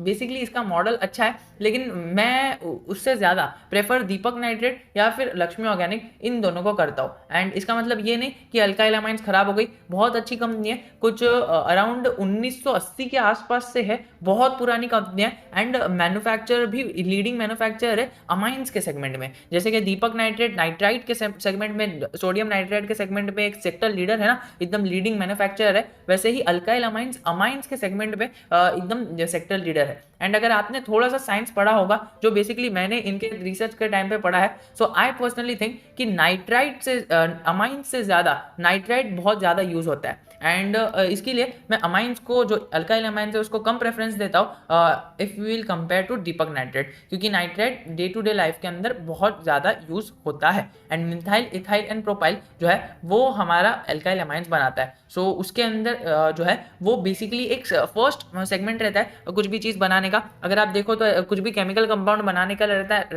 चाहिए ना, तो मिथाइल इथाइल प्रोपाइल और बहुत सारे वो YEL वाले जो रहते हैं वो सेगमेंट्स, उसके अंदर जो बेसिकली डेवलपमेंट है, वो कोई भी केमिकल को बनाने के लिए ये छोटे छोटे डेवलपमेंट चाहिए रहते हैं। एंड ये छोटे छोटे चीज़ों का जो फॉर्मेशन है वो अल्काइल अमाइंस करता है। एंड इवन नाइट्राइट्स को बनाने के लिए जो चीज़ चाहिए रहती है, वो चीज़ें भी सामने अल्काइल अमाइंस बनाता है, बट वो आर्टिफिशियली बनाने वाली चीज़ रहती है। नाइट्राइट्स भी आपको अगर आप देखो तो आपको इधर इन जनरल बेसिक फॉर्म में मिल जाते हैं, जो नेचुरल फॉर्म रहता है। एंड बेसिकली लोग नेचुरल फॉर्म ही प्रेफर करते हैं। So Deepak Nitrite is a major producer of nitrites and alkyl amines is the major producer of amines. And मुझे लगता है कि मैं आपको बहुत ज़्यादा डीप में लेके चले गया हूँ, लेकिन मैं आपको एक ही चीज़ कहना चाहूँगा कि ये वाला जो चार्ट पैटर्न है इसका अल्काइल अमाइंस का भी आपको चार्ट पैटर्न इस प्रकार देखने मिलेगा। दीपक नाइट्राइट का भी चार्ट पैटर्न आपको इस प्रकार देखने मिलेगा, क्योंकि ये शेयर्स बहुत ज़्यादा लंबे समय के लिए ट्रेड कर रहे हैं मार्केट में। आपको एक ही चीज़ कहना चाहूँगा, दीपक नाइट्राइट ऐसा गया, अल्काइल अमाइंस ऐसा गया, और ये जो चार्ट पैटर्न है इस जगह पर ये दोनों शेयर्स है ना एकदम सोए हुए पड़े हुए थे कुछ 10-15 रुपये पे। मुझे अभी भी याद है, आपको पता है ये 2005 के अंदर ये शेयर 8 रुपये पर चला करता था, ये अल्काइल अमाइंस 8 रुपये पर चला करता था, दीपक नाइट्रेट 10 रुपये रुपए पर चला करता था, और आज अगर आप अल्काइल अमाइंस को देखो तो आज आपको अल्काइल अमाइंस 3000 रुपए पर दिख रहा है। मतलब 3 रुपए वाला शेयर 3000 रुपए पर चले जाएगा, किसने सोचा था। लेकिन यही चीज आने वाले टाइम में लक्ष्मी ऑर्गेनिक के साथ हो सकती है। अभी लक्ष्मी ऑर्गेनिक आपको जो है ये इस जगह पर देखने मिल रहा है, बहुत ही निचले जगह पर देखने मिल रहा है। और ये जो अल्काइल अमाइंस और दीपक नाइट्रेट्स का बता रहा हूँ ना मैं, ये 3 रुपए पर ये तो 10 रुपए पर नहीं थे, लेकिन ये जो है ये स्प्लिट के कारण वो जो एडजस्टमेंट है वो हो चुका है। सो स्प्लिट अभी ये लक्ष्मी ऑर्गेनिक में भी आने वाले टाइम में आएगा, एंड स्प्लिट बोनसेस का फायदा भी लक्ष्मी ऑर्गेनिक को होगा। अभी बेसिकली जब ये जो स्टेज में दीपक नाइट्रेट और लक्ष्मी अल्काइल अमाइंस थे ना इस स्टेज के अंदर, अभी लक्ष्मी ऑर्गेनिक इस स्टेज के अंदर है, एंड आने वाले टाइम में most probably we are expecting कि इस प्रकार की ग्रोथ आने वाले टाइम में इस सेक्टर के अंदर आ सकती है। So definitely you can consider this stock. 2019 के अंदर भी ये स्टॉक्स सब ना 300 रुपए पर मिलते थे, आपको 10 गुना कम भाव में मिलते थे। दीपक नाइट्रेट बोल लो, अल्काइल अमाइंस बोल लो, लेकिन जस्ट परफॉर्मेंस इसने 2020 और 2021 के अंदर दिए which is very very great. और अभी ऐसा नहीं कहना चाहूंगा कि ये बढ़ चुके हैं, मतलब अभी कुछ बढ़ेंगे नहीं। दोस्तों अभी तो और बढ़ना इसका बाकी है, बहुत ज्यादा बढ़ने वाले। अगर आप देखो ना तो अगर आप मेन प्रेफरेंस देना चाहो, अगर आपको बढ़ोतरी वाला शेयर चाहिए तो आप अल्काइल अमाइंस को भी ले सकते हो, वो भी बहुत टाइम से मार्केट के अंदर है, ऐसा आप कर सकते हो। अभी देखिए मैंने इन अमाइंस और केमिकल सेक्टर के अंदर बहुत ज़्यादा फोकस दे दिया है। अगर आप देखो सो बेसिकली मैं आपको यही कहना चाहूँगा, अगर आपको कम रिस्क लेना है Deepak Nitrite and alkyl amines is for you, but अगर आपको ज़्यादा रिस्क लेना है Laxmi organic is for you, तो आपको दोनों में ही रिटर्न्स मिलेंगे। According to me Laxmi organic में थोड़े से ज़्यादा रिटर्न्स मिलने की प्रोबेबिलिटी है, सो उसको आप कंसिडरेशन के अंदर ले सकते हो। वरना अगर आपको इसके अंदर इन्वेस्टमेंट करना है तो इन्वेस्टमेंट बिंदास कर सकते हो। दोनों शेयर खाली हमें 30,000 40,000 करोड़ के मार्केट कैपिटलाइजेशन पे दिखते हैं, तो आराम से आने वाले टाइम में बढ़ सकते हैं। लेकिन लक्ष्मी ऑर्गेनिक आपको और ज़्यादा ग्रोथ अकॉर्डिंग टू मी दे सकता है, लेकिन यहाँ पर आपको ज़्यादा एडवांटेज भी मिलेगा, सेक्टर लीडर और बहुत सारी चीज़ों के फलाना ढिमकाना। लेकिन लक्ष्मी ऑर्गेनिक भी आने वाले टाइम में ग्रोइंग अपॉर्चुनिटी रखता है। सो अभी आप अपने रिस्क के हिसाब से मैनेज कर सकते हो, बट मुझे पर्सनली लगता है कि आपके पोर्टफोलियो में ज़्यादा से ज़्यादा 2 स्टॉक और कम से कम 1 स्टॉक अगर आपको चाहिए तो केमिकल सेक्टर का होना चाहिए। सो दीपक नाइट्रेट, अल्काइल अमाइंस और लक्ष्मी ऑर्गेनिक, ये तीनों के बीच में आप कंपेरिजन करते हुए किसी एक स्टॉक को, या फिर मैं तो कहता हूँ 2 स्टॉक को निकाल दीजिए, किसी एक स्टॉक को रख लीजिए, क्योंकि आपका पोर्टफोलियो 28 स्टॉक से भरा हुआ है। एंड अगर आप मेरी मानो तो मैं आपकी जगह होता तो मैं हमारा लक्ष्मी ऑर्गेनिक है उसको ले लेता। मेरी रिस्क टेकिंग कैपेसिटी थोड़ी सी ज़्यादा है, अगर आपकी रिस्क टेकिंग कैपेसिटी थोड़ी सी कम है so definitely Deepak nitrate will go with you. Deepak nitrate के अंदर आप इन्वेस्टमेंट करना चाहते हो, और अगर आपकी risk taking capacity mid capacity की है, अगर आप ज़्यादा रिस्क ले सकते हो तो लक्ष्मी ऑर्गेनिक, अगर आप थोड़ा सा कम रिस्क ले सकते हो अल्काइल अमाइंस, और अगर आप बहुत ज़्यादा कम रिस्क ले सकते हो तो दीपक नाइट्रेट इज़ फॉर यू। अब इससे शॉर्ट में मैं और नहीं समझा सकता। आई पर्सनली थिंक कि बहुत बड़ा वीडियो हो चुका है। डीमार्ट अगेन बहुत अच्छा शेयर है, कंटिन्यू करो, आने वाले टाइम के अंदर इसके अंदर हमें प्रॉफिट भी देखने मिल सकता है। हैप्पीएस्ट माइंड के अंदर भी कंटिन्यूएशन में रखो, अभी इसके अंदर जो प्रॉफिट मिलेगा वो इनक्रेडिबली गुड होगा। सो ये जो 2% की गिरावट है ये खाली अभी चलते रहेगी, अभी एएसएम से बाहर आ जाएगा, एएसएम लिस्ट से एक बार बाहर आने दो, बहुत ज़्यादा अच्छा रिटर्न्स हैप्पीएस्ट माइंड आपको बनाकर दे सकता है। आपको मैं कहना चाहूँगा कि हैप्पीएस्ट माइंड से एग्जिट मत लेना, हैप्पीएस्ट माइंड को रहने देना अपने पोर्टफोलियो में। आने वाले टाइम में आपको अच्छा खासा प्रॉफिट हैप्पीएस्ट माइंड भी बनाकर दे सकता है, ये मेरा पर्सनल मानना है। एंड आई थिंक कि इसके अंदर आपको इन्वेस्टमेंट रखना चाहिए। और हैवेल्स इंडिया अगर आप देखो तो इसके अंदर ये इलेक्ट्रिक गुड्स के अंदर काम करती है। हैवेल्स इंडिया भी एक गुड स्टॉक है, एंड इसका एक ट्रेजेडी देखो, अभी इसका मार्केट कैपिटलाइजेशन 1 लाख करोड़ के आसपास का पहुंचने वाला है। सो दोस्तों ये भी एक बहुत ज़्यादा इंटरेस्टिंग डे रहेगा, अगर आप हैवेल्स इंडिया के साथ बने रहते हो तो ये आपके लिए एक इंटरेस्टिंग डे रहेगा।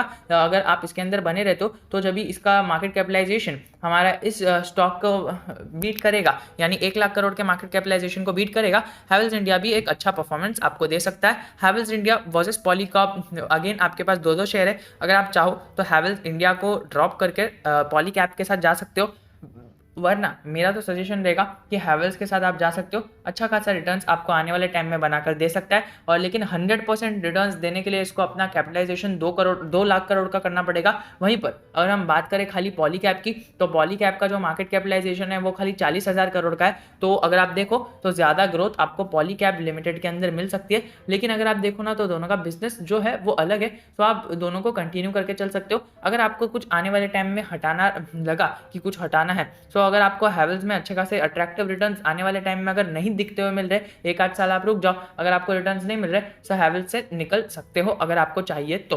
अगर हम बात करें आने वाले शेयर के बारे में, अल्काइल अमाइड्स के बारे में हमने ऑलरेडी डिस्कशन कर दिया। एस्ट्रल पॉली के बारे में हम डिस्कशन करेंगे, और एस्ट्रल पॉली के बारे में अगर हम डिस्कशन करें तो ये अराउंड अगर आप पकड़ो तो ये प्रो इंडिया जो है प्लम्बिंग के काम के अंदर, ड्रेनेज के काम के अंदर, प्रो इंडिया सेगमेंट के अंदर जो है प्रो इंडिया, आपको पता है अभी जो है ये लॉन्च हुआ था, इनका इवेंट जो है प्रो इंडिया लॉन्च हुआ था। एंड एस्ट्रल का नाम आता है तो प्रो इंडिया लोगों के जुबान पर आता है। तो प्रो इंडिया प्लम्बिंग और ड्रेनेज सिस्टम के अंदर ये काम करता है, और पाइपिंग का जो 77% रेवेन्यू है इनको पाइपिंग से के थ्रू आता है। तो दोस्तों ये भी एक अच्छा शेयर है, आप इसको भी कंसिडर करके चल सकते हो। पाइपिंग का बिजनेस पॉलीकैब का भी है, लेकिन वो थोड़ा सा केबलिंग बिजनेस के अंदर, वायरिंग केबलिंग बिजनेस के अंदर आ जाते हैं। एंड अगर आप देखो तो Havells India, Polycab India, astral India, तीनों आपको जो है अपने सेक्टर लीडर स्टॉक्स मिलेंगे। तीनों के साथ आप कंटिन्यूएशन में रह सकते हो। Bajaj finance again a good stock, अच्छा रिटर्न्स आने वाले टाइम के अंदर बनाकर दे सकता है। बजाज फाइनेंस पे मैंने पहले ही बहुत बात कर चुका हूँ, सो बजाज फाइनेंस में मैं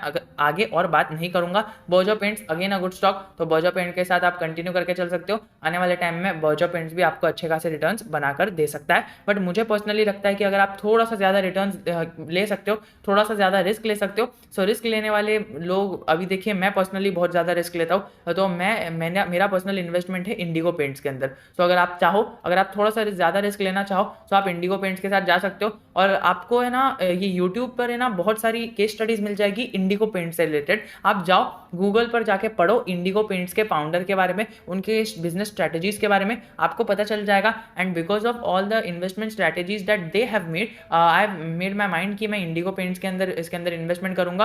आते साथ ही इसने बड़े बड़े सेगमेंट्स जो है ये एक्सो नोबेल, शालीमार पेंट्स को भी बीट कर अपना 4th रैंक बना लिया है। अभी अभी लिस्ट हुई कंपनी है इंडिगो पेंट्स, और अभी ही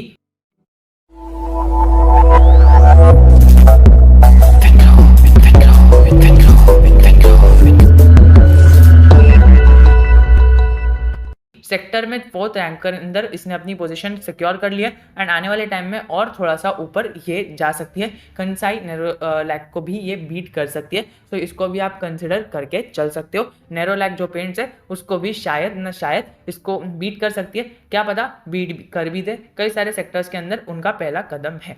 अगर हम बात करें दूसरे स्टॉक के बारे में, IRCTC, definitely I suggest to कि go for it. JSW steel, ये मेनली इनका जो बिजनेस है, ये मैन्युफैक्चरिंग ऑफ बिजनेस इन अलग अलग कंट्रीज है। चाइना तो मुंह में आ गया, बट अगर आप देखो तो ऑल ओवर द वर्ल्ड इनका बिजनेस फैला हुआ है, और क्रूड ऑयल और स्टील के बिजनेस के अंदर है। सेक्टर लीडर स्टॉक है। और JSW स्टील जिस प्रकार से हमें इस सेक्टर के अंदर, इस ईयर के अंदर 2020 के अंदर भागते हुए देखने मिला था, it was really great watching the share to runner up from zero to hero. बहुत नीचे था, अगर आप 1 साल पहले का बात करो तो 300 पे था। और अगर आप थोड़ा सा पहले के बारे में बात कर लो, 2 साल पहले के बारे में बात कर लो, तो आपको ये शेयर है ना 50 के रेंज में भी देखने मिलता था। और अभी देख लेना दोस्तों, अभी आपको ये अराउंड 700 के आसपास का देखने मिलता है। अच्छा शेयर है, कंटिन्यू करके चल सकते हो।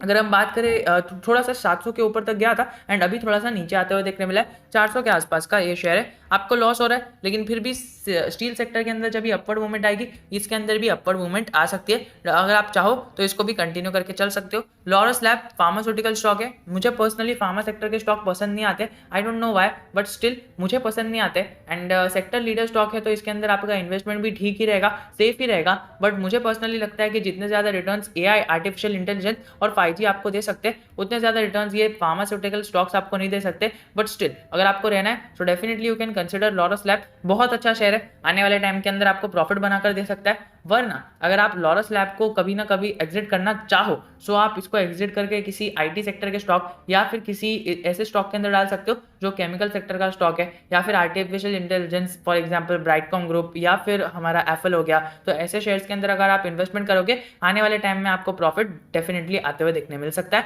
लॉरस लैब भी अच्छा शेयर है, आपको इसके अंदर भी प्रॉफिट देखने मिल सकता है। बट अगर आप इसका ग्रोथ भी देखो तो इसका रिटर्न ऑन इक्विटी और रिटर्न ऑन कैपिटल अभी जो है वो 30% का बढ़ चुका है, बहुत अच्छा है। आने वाले टाइम में शायद आपको ये स्प्लिट भी देता हुआ देखने मिले। मुझे पर्सनली पसंद नहीं है, वरना बहुत ज़्यादा अच्छा है, इसने भी रिटर्न्स बनाकर दिया है। इसने कुछ अराउंड 20 से अराउंड 22 2x to 3x हो चुका है share since if will calculate before Covid levels. So before Covid levels बहुत ज़्यादा अच्छे वॉल्यूम्स भी बने इसमें अंदर, लोगों ने ट्रेडिंग करके भी पैसा कमाया है, लेकिन अभी थोड़ा सा साइडवेज हो चुका है। अगर कुछ अच्छी न्यूज़ आती है तो इसके अंदर डेफिनेटली हमें अपसाइड देखने मिलेगी। अगर हम देखें तो अभी अभी कुछ कॉर्पोरेट एक्शन भी हुआ था, मैंने अभी चेक किया था, वीडियो भी शायद बनाया था मैंने, तो इसके अंदर कॉर्पोरेट एक्शन हुआ था एंड कॉर्पोरेट एक्शन में भी इन्होंने बताया था कि इनकी जो कुछ न्यू प्रोडक्ट है वो मार्केट के अंदर आ चुका है। सो वो भी आप कंसिडर करके चल सकते हो, और अगर आपको चाहिए तो वो वीडियो भी आप देख सकते हो। मदरसन सुमी, ये लक्ष्मी केमिकल पे तो हमने पहले ही बात कर ली। अगेन आने वाले टाइम में मदरसन सुमी भी आपको अच्छा खासा प्रॉफिट बनाकर दे सकती है।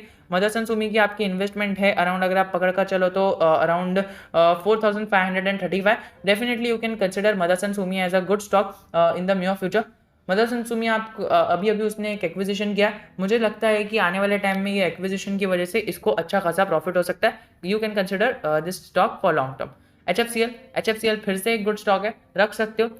थोड़ा सा आप, मुझे चाहिए कि आप इसके अंदर इन्वेस्टमेंट 5,000 से कम कर दो। आपने 7,000 का इन्वेस्टमेंट करके रखा है, आपके वैल्यू है अराउंड, अगर आप देखो तो 2 लाख की वैल्यू है, 2.5 लाख की वैल्यू हो जाएगी। सो आप देखो तो 5,000 या फिर कम से कम, अगर आप इसको थोड़ा और कम करना चाहो 2,000 के आसपास का इन्वेस्टमेंट, 2 से 3,000 का इन्वेस्टमेंट HFCL का होना चाहिए आपको। थोड़ा सा आप इसको कम कर सकते हो, आपको प्रॉफिट भी हो रहा है, ज़्यादा लॉस नहीं हो रहा है, इसीलिए मैं कह रहा हूँ कि आप इसके अंदर थोड़ा सा अपना प्रॉफिट जो है वो बुक कर थोड़ा सा इसके अंदर इन्वेस्टमेंट कम कर सकते हो, और बाकी जो है वो इन्वेस्टमेंट के लिए बढ़ा सकते हो। सो HFCL थोड़ा सा कम कर देना ताकि वो चले भी जाए तो आपको फर्क ना पड़े, ऐसा होना चाहिए। आई नो कि आपने बहुत कम इन्वेस्टमेंट किया है, आपने कुछ 3% का इन्वेस्टमेंट किया है of your capital, but I want कि आपका जो कैपिटल है उसका 1% ही HFCL के अंदर जाए, तो ऐसा आप कर सकते हो। HFCL being a good stock, but still I personally think कि ऐसा छोटे स्टॉक के अंदर ज़्यादा इन्वेस्टमेंट नहीं होनी चाहिए। If you are talking about this long term of around 6 to 7 years, so उसके अंदर हमें HFCL के अंदर इतना ज़्यादा वेटेज नहीं देना है। बहुत अच्छा स्टॉक है, अगेन कहना चाहूँगा, लेकिन स्टिल मुझे personally after watching your portfolio and your targets, I personally think कि आपको ऐसा करना चाहिए। HUL अच्छा स्टॉक है, लॉन्ग टर्म के लिए होल्ड करोगे तभी प्रॉफिट देगा। और अगर आप ऐसे ट्रेडर, ऐसे इन्वेस्टर हो जो इन्वेस्ट तो करता है लॉन्ग टर्म के लिए, बट उसको एक इन जनरल शॉर्ट टर्म मतलब थोड़ा थोड़ा प्रॉफिट तो दिखना चाहिए ना। अगर लॉन्ग टर्म में ये कंपनी, अगर मैं बोलूँ तो CAGR 20% से ग्रो होगी, सो अगर आपको कम थोड़ा सा CAGR लग रहा है तो आप इसके अंदर से एग्जिट ले सकते हो, वरना अच्छी कंपनी है, आपको ज़्यादा लॉस नहीं देखने मिलेगा। बट यही है कि बहुत स्लो ग्रो होगी, और ग्रो तो बहुत अच्छी तरह से होगी। ओवरऑल चार्ट पैटर्न आपको ग्रीन देखने मिलेगा, एंड इसके अंदर अभी जो है बहुत ज़्यादा ट्रेडिंग एक्टिविटीज़ हो रही है, बहुत ज़्यादा ऊपर नीच हो रहा है। सो अभी ये स्टॉक थोड़ा सा नीचे गया है, अभी इसके अंदर एक ब्रेकआउट आ सकता है। सो अगर आपको चाहिए तो उसके अंदर एंट्री ले सकते हो, वरना मैं ये कहना चाहूँगा कि अगर आपको थोड़ा सा ज़्यादा एग्रेसिव पोर्टफोलियो बनाना है HUL के साथ, आप थोड़ा सा डिसकंटिन्यू करके चल सकते हो। वरना मैं हमेशा से लॉन्ग टर्म के लिए अच्छे स्टॉक्स बताता हूँ, एंड HUL मैंने पिछले कई सारी वीडियोस के अंदर, कुछ 2 वीडियोस के अंदर रेकमेंड भी किया है, कई सारे लोगों ने उसको बाय भी किया है। But according to your portfolio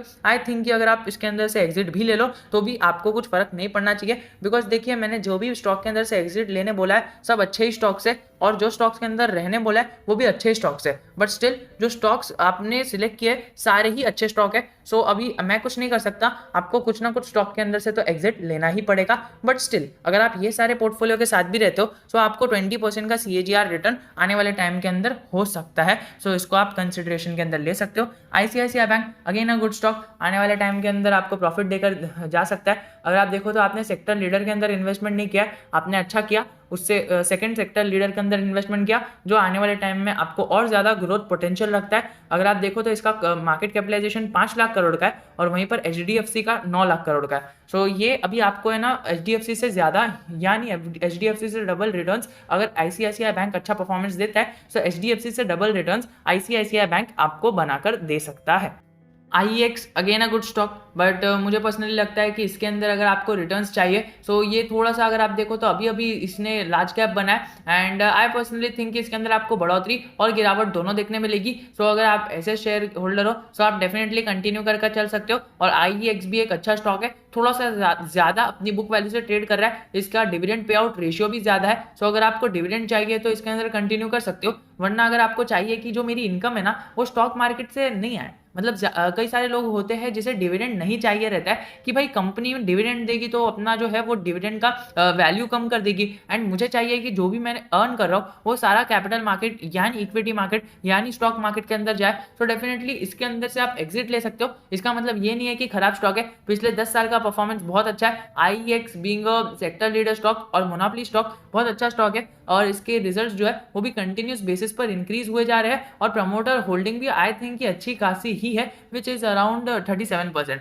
तो वो ज्यादा तो नहीं है, लेकिन अगर आप देखो सो एफआईएस ने 37% होल्ड किया, डीआईएस ने 23% होल्ड किया, एंड अराउंड अगर आप थोड़े से पकड़ो सो इसके अंदर बाकी सारी लोग जो है वो पब्लिक के है। सो इसको आप कंसिडरेशन के अंदर ले सकते हो, वरना इसके अंदर प्रमोटर नहीं है। लेकिन अगर आप देखो तो इसको होल्ड कौन करता है वो क्वेश्चन भी है कि हु ओन्स आईआईएक्स। और अगर आप देखो तो ये इंडिया की फर्स्ट लिस्टिंग कंपनी है और ये इंटरेक्टिव ब्रोकर है। तो दोस्तों इसका जो ओनर है ना वो आईएक्स ग्रुप का एक मतलब स्टॉक एक्सचेंज है आईएक्स ग्रुप, और इनका जो प्रेसिडेंट है अगर मैं रॉन्ग नहीं हूं तो आर नाम है इनका, रोनन रायन ऐसा कुछ नाम है इनका, रोनन रायन ऐसा कुछ नाम है। तो उसको आप कंसिडर करके चल सकते हो। इनकी जो हिस्ट्री है मुझे पर्सनली इतनी अट्रैक्टिव नहीं लगती है, मतलब अच्छी खासी क्वालिफिकेशंस है इनकी, बट मुझे लगता है कि आईएक्स से ज़्यादा रिटर्न्स हमें ये हैप्पीएस्ट माइंड दे सकता है। सो उसको मैं पर्सनली रेकमेंड करूंगा। रेकमेंड तो मैं किसी को कुछ नहीं करता हूँ, बट स्टिल अगर मुझे लेना हो सो डेफिनेटली मैं इसको सेल आउट करके आईएक्स को सेल आउट करके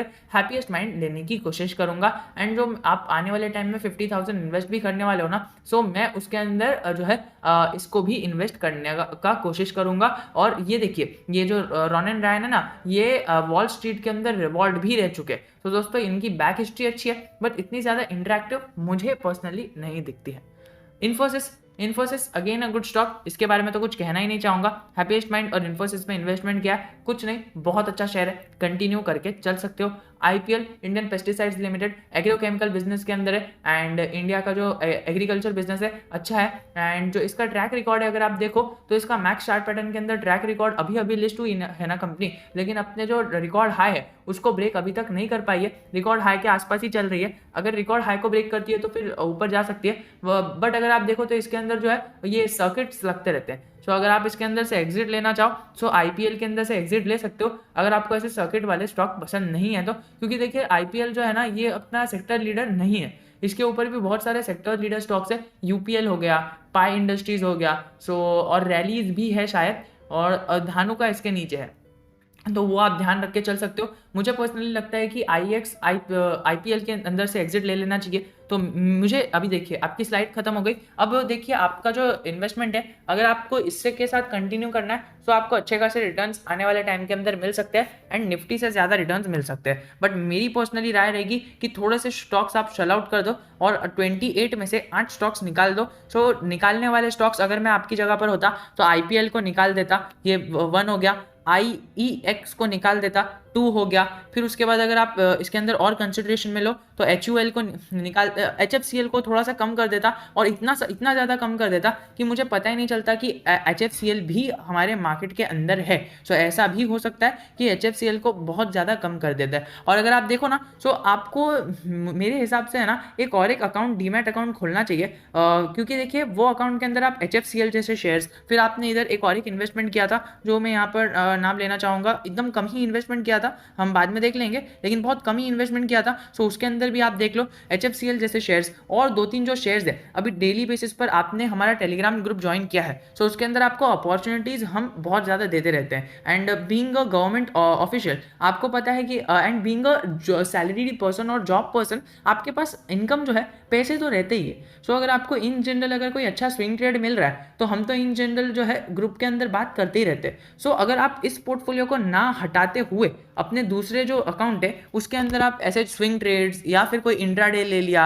आपने सीखने के लिए कुछ ऐसे ही टाइम पास के लिए कुछ सीखने के लिए ले लिया, बहुत कम 100-200 रुपए का कोई ट्रेड ले लिया खाली सीखने के लिए, ताकि आपका कैपिटल मार्केट के अंदर इंटरेस्ट बना रहे, टाइम पास नहीं हो, तो ये जो आपके स्विंग ट्रेड है ये आपको लाखों इवन करोड़ों कमा कर दे सकते हैं। अभी करोड़ों तो बहुत ज़्यादा हो गया, बट अगर आप कैपिटल उतना डालोगे तो करोड़ों भी आ जाएंगे, बट लाखों कमा कर दे सकते हैं अगर आप थोड़े थोड़े से स्टार्ट करो तो, क्योंकि अभी ही हमने हमने हमारा टेलीग्राम ग्रुप चालू होकर बहुत कम दिन हुए, 1 हफ्ते से भी कम हुआ है, लेकिन उसके अंदर हमने 3 से 4 कॉल दे दिए है, जिसके ऊपर हमें कुछ अराउंड 30 to 40% का प्रॉफिट हो रहा है। पर्सनली मैंने तो नहीं लिया था वो 3 से 4 कॉल, उसमें से एक लिया था आईटीसी का। आईटीसी के अंदर हमें 4% की अपसाइड दिखी और फिर उसको मैंने प्रॉफिट बुक कर लिया। सो वो एक थोड़ा सा स्विंग ट्रेड हो गया, बट स्टिल अगर आप देखो तो इसके अंदर हमें ऐसे ही मिलते रहते हैं। सो अगर आपको कोई अपॉर्चुनिटी अच्छी लग जाती है, आप जनरली इंटरेक्शन टेलीग्राम के अंदर करते रहो, तो आपको एक फुल ओवरऑल वर्ल्ड के फाइनेंशियल मार्केट से भी आप इंटरेक्टेड रहोगे। एंड आप इन जनरल हम पोल्स भी डालते रहते हैं, आपको पता ही है। सो वो आप कर सकते हो, और वो जो अकाउंट रहेगा वो खाली रहेगा। आप उसके अंदर भले ही सिर्फ 1000 रुपये रखो या फिर उससे भी कम रखो, लेकिन अगर आपने उसके अंदर कोई इन्वेस्टमेंट रखा है तो स्विंग ट्रेड हो गया, 2-3 हफ्ते हो गए, चलो 1 आध साल हो गया, सो उसके लिए अगर हमने कोई इन्वेस्टमेंट करके रखा है तो उसके एटलीस्ट ये वाला जो हमारा अकाउंट है, ये वाले अकाउंट को कुछ भी फर्क नहीं पड़ना चाहिए। और अगर आपको ये सेकंड अकाउंट जो है वो खोलना है, तो सेकंड अकाउंट में पर्सनली सजेस्ट करूंगा कि आप कोई भी एक ब्रोकर में खोलो जिसके अंदर आपको एनुअल मेंटेनेंस चार्ज जो है वो नहीं देना पड़े या फिर बहुत ही ज़्यादा कम देना पड़े। सो दोस्तों ऐसे कोई ब्रोकर को सिलेक्ट कर सकते हो। नीचे अगर आप चाहो तो डिस्क्रिप्शन में ग्रो की और हमारे IIFL की लिंक दी रहेगी। सो अगर आप चाहो तो उसके अंदर कर सकते हो, वरना वो आपकी totally it's up to you, लेकिन आप कुछ ना कुछ कर ये कर सकते हो। वरना मैं आपको एकदम सिंपल सा सोल्यूशन बता देता हूँ, आप पेपर ट्रेडिंग ऐप इंस्टॉल कर सकते हो। पेपर ट्रेडिंग ऐप के अंदर आपको 1 रुपये नहीं देने हैं, और उसके अंदर आपको कैपिटल भी उसके अंदर डेमो अकाउंट में मिलेगा। डेमो अकाउंट में आपको जो ट्रेड दे रहे हैं हम हमारे टेलीग्राम पर अगर कुछ अपडेट हो रहा है और अगर आपको चाहिए कि इसके अंदर मैं इन्वेस्टमेंट करूँ, सो पेपर ट्रेडिंग कर सकते हो। उसमें तो आपका पैसा भी नहीं जा रहा है। मैं बस चाहता हूँ कि आपका जो है वो इन जनरल फायदा हो, एंड आप जो है उसके अंदर इन्वेस्टमेंट करके जो है अपने नॉलेज को बढ़ाओ। एंड मार्केट के अंदर जितना आप इन्वेस्टमेंट करोगे उतना ज़्यादा नॉलेज आपको आएगा एंड उतना ज़्यादा इंटरेस्ट आएगा। एंड अगर आप चाहो तो पेपर ट्रेडिंग कर सकते हो। पेपर ट्रेडिंग आप करते रहिए, आपको इंटरेस्ट आता रहेगा, आप थोड़े थोड़े टाइम के अंदर 3-4 साल के अंदर एक्सपर्ट बन जाओगे। एक्सपर्ट बनने के बाद आप चाहो तो फिर अपना जो कैपिटल है थोड़ा थोड़ा करके अपने रियल मार्केट के अंदर भी इन्वेस्ट कर सकते हो, ऐसा भी कर सकते हो। बट इन जनरल अगर आप चाहो तो नीचे में अगर आप चाहो तो मुझे कमेंट सेक्शन में बता देना, मैं आपको कमेंट में एक लिंक दे दूंगा, वो लिंक वाले ऐप पे चले जाना। वो ऐप बहुत अच्छा है, मैंने भी पेपर ट्रेडिंग अपनी उसी ऐप से चालू की थी। जब मेरे पास कैपिटल मुझे इन्वेस्ट नहीं करना था, मुझे कुछ भी नॉलेज नहीं थी, मैंने उसी के अंदर से चालू किया था। फ्री में उसके अंदर आपको पैसे मिल जाते हैं डेमो अकाउंट में, और उसमें रियल वर्ल्ड में आप ट्रेडिंग कर सकते हो। बट ऐसा है कि उससे आप पैसे नहीं कमा सकते हो और ना ही उसके अंदर असली पैसे डाल सकते हो। सो वो है कि आपको अगर असली पैसों में नहीं खेलना है, इन जनरल अगर आपको नॉलेज के लिए करना है, सो हमारे टेलीग्राम ग्रुप से ज्वाइन होकर अगर आपको इंटरेक्शन करके इसके अंदर इन्वेस्टमेंट करना है सो कर सकते हो। बट ये जो बोलने का तात्पर्य यह है कि ये वाला जो अकाउंट है जिसके अंदर आप 6 से 7 साल के लिए लॉन्ग टर्म इन्वेस्टमेंट रखना चाहते हो, सो डेफिनेटली इस अकाउंट को छेड़ना नहीं है। अगर आपको बीच बीच में थोड़ा सा ऐसा हुआ ना कि अगर आपके कीड़े ने कहा कि भाई इन्वेस्टमेंट कर ले, ये कर ले, तो डेफिनेटली आपके पास वो दूसरा अकाउंट या फिर एक पेपर ट्रेडिंग का अकाउंट होना चाहिए। बस एक ही कौन रहेगा कि पेपर ट्रेडिंग के अकाउंट में आपको नहीं होगा, और वैसे भी हम आपने हमारा टेलीग्राम चैनल ज्वाइन किया ही है, आपको बहुत अच्छे खासे अपॉर्चुनिटी मिलेगी, बहुत ज़्यादा अपॉर्चुनिटी मिलेगी। एंड एट टाइम्स आपको ये चाहिए रहता है कि अपने लॉन्ग टर्म पोर्टफोलियो को हाथ मत लगाओ। एंड एक और एक चीज़, IPO के लिस्टिंग से रिलेटेड ऐसा होता है कि IPO एक अकाउंट से लगता नहीं, सो 3-4 अकाउंट रहेंगे, सो डेफिनेटली उसके अंदर लोगों का लगने के चांसेस बढ़ जाते हैं। सो मैं आपको अकाउंट ओपनिंग के लिए कुछ भी प्रेशराइज नहीं कर रहा, आप हमारी लिंक से नहीं जाओ तो भी चलेगा, लिंक से चले जाओ, फायदा हो जाएगा, लेकिन उतना ज़्यादा फायदा नहीं होगा। कितना, 100-200 रुपये, 350 रुपये कितने हैं, उससे कुछ नहीं होगा हमारा। बट वो तो हमारा एक दिन का प्रॉफिट हो जाता है, तो प्रॉफिट तो इन जनरल 1 आध मिनट का हो जाता है। सो वो 2-3% का जो प्रॉफिट है उसके पीछे मत भागना, लेकिन जो आपकी नॉलेज है वो आपकी डेफिनेटली बढ़ जाएगी। ट्रेडिंग अकाउंट के अंदर अगर आप इन्वेस्टमेंट करोगे, पेपर ट्रेडिंग, डेफिनेटली आपकी नॉलेज बढ़ेगी। आपको ये सेल आउट करने के लिए कहा था, IPL सेल आउट करने के लिए, IEX सेल आउट करने के लिए, फिर HUL सेल आउट करने के लिए, एंड HFCL भी अगर आप चाहो तो सेल आउट कर वो पेपर ट्रेडिंग अकाउंट में जो हमारा वर्चुअल ट्रेडर रहता है, या फिर आप रियल अकाउंट खोल के उसके अंदर ये HFCL का शेयर ट्रांसफर कर सकते हो। एंड उसके अंदर अगर आप चाहो तो इन्वेस्टमेंट कर सकते हो, वरना तो कुछ दिक्कत की बात ही नहीं है। अगर आप चाहो तो इसके अंदर से फिर आप अगर आप चाहो तो इसके अंदर से ये हमारा दीपक नाइट्रेट कट आउट कर सकते हो, लॉरस लैब कट आउट कर सकते हो, JSW स्टील भी कट आउट कर सकते हो। तो ये गिने चुने मिलाकर अगर हम देखें तो 2, और इधर से 2, 3, 4 और ये 5 हो गए, 5 शेयर हो गए, 6 शेयर हो गए। उसको पकड़कर एस्ट्रल के साथ बने रह सकते हो, बर्जर पेंट्स, बजाज फाइनेंस के साथ बने रह सकते हो, दीपक नाइट्रेट के साथ कटआउट करने कहा था, हैवेल्स इंडिया के साथ अगर आप चाहो तो थोड़ा सा कटआउट करके चल सकते हो, और पॉलीकैब के साथ चलो, रिलैक्सर के साथ चलो, थोड़ा सा अगर आप चाहो तो टाटा कंज्यूमर के साथ कट आउट करके चल सकते हो। तो ये बेसिकली मैंने आपको 7 से 8 शेयर्स बताए, अगर आप इसको कट आउट करके चले जाते हो तो भी आपके पोर्टफोलियो के में ज़्यादा फर्क नहीं पड़ेगा। अभी जो मैंने आपको बताया, अगर आप इसको कट कर देते हो और जो बाकी सारे शेयर्स है इसको रहने देते हो तो ये शेयर्स बहुत ज़्यादा तेज़ी से भागेंगे और ये तेज़ी आपको पूरी मिलेगी। वरना अगर आप जो शेयर्स है ये सारे शेयर्स रखते हो तो उसके अंदर आपको जो है जो बाकी शेयर्स मैंने अभी आपको बताया वो शेयर्स के अंदर आपको कम तेज़ी मिलेगी। सो दोस्तों इन दोनों का एवरेज हो जाएगा एंड आपको इन जनरल बहुत ही ज़्यादा बीच वाली तेज़ी मिलेगी। आप समझ लीजिए 20 शेयर्स है वो अराउंड 10% भाग गए और वहीं पर ये जो 8 शेयर्स है ये 8 शेयर्स खाली 2% भागे। सो आपको इन जनरल जो at the end of the day जो रिवॉर्ड मिलेगा वो अराउंड 7 to 8% का होगा और अगर आप ये 20 शेयर रखते हो आपको 10% का प्रॉफिट हो जाएगा।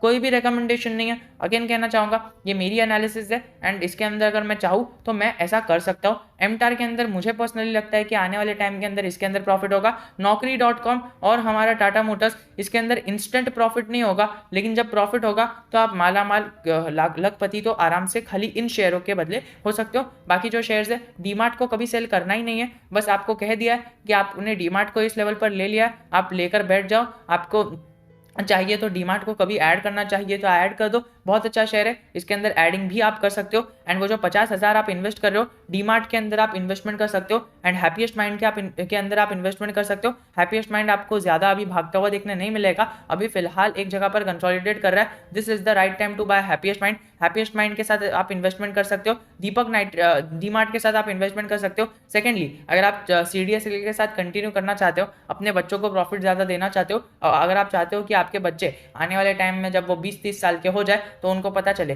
कि हमारे पापा ने ये खरीद लिया था एंड ये जो शेयर है जिस तरह से हम समझते हैं ना, हर एक फैमिली में ये होता है कि हमें लगता है कि हमारे पापा ने इस जगह पर ज़मीन खरीद ली होती तो आज हम कहाँ पर होते। तो उसी तरह से अगर आप CDSL में अभी इन्वेस्टमेंट करते हो तो आपके बच्चों को 15-20 साल या फिर 30-40 साल के बाद ये लगेगा कि यस हमारे पापा जी या फिर हमारे दादाजी ने CDSL के अंदर इन्वेस्टमेंट किया था, इसके लिए हम इधर हैं। तो ऐसा भी हो सकता है एंड डेफिनेटली आने वाले टाइम में CDSL का बिजनेस कभी बंद नहीं होने वाला है, उल्टा बढ़ने ही वाला है। NSE को फिर से अभी मिल चुका है हमारा खिताब पूरे वर्ल्ड का बेस्ट जो है वो इक्विटी तो नहीं लेकिन दूसरा जो है ना FNO वाला सेक्टर, उसके अंदर बेस्ट FNO वाला सेक्टर बनने के लिए, बेस्ट डेरिवेटिव मार्केट बनने के लिए। So basically NSE is the best and उसके अंदर ही CDSL लिस्टेड है। डेफिनेटली CDSL को अच्छा खासा फायदा होगा, शॉर्ट टर्म में आपको कुछ फायदा नहीं होने वाला है, वो आप कंसिडर करके चल सकते हो और बाकी सारे जो शेयर्स है उसको आप रख सकते हो।